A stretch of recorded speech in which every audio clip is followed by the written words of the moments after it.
कसम खुदा कि इतने फजूल व्लॉग्स के ऊपर इतने मतलब व्यूज़ और इतने काउंटलेस व्यूज़ होते हैं और काउंटलेस कमेंट होते हैं।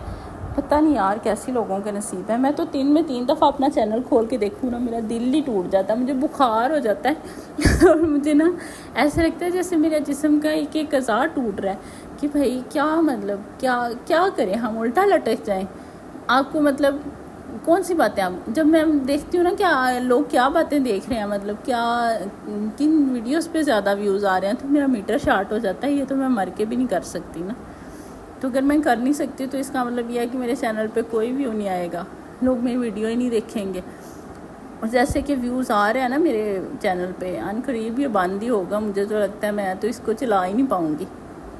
मतलब जैसी उठपटांग हरकतों पे व्यूज़ आते हैं ना, वो नहीं मेरे से होंगी।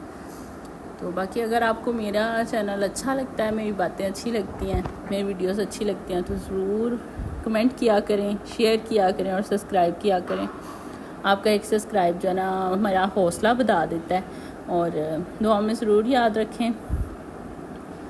और संडे की मॉर्निंग के बाद अब ये दोपहर का टाइम हो गया, मुझे काम करते करते अभी मैं खाऊं पीऊँगी और रेस्ट करूँगी और उसके बाद एक बड़ा सा मग्गा चाय का पीऊँगी। आप भी इंजॉय करें, दुआओं में ज़रूर याद रखिएगा। अल्लाह हाफिज़।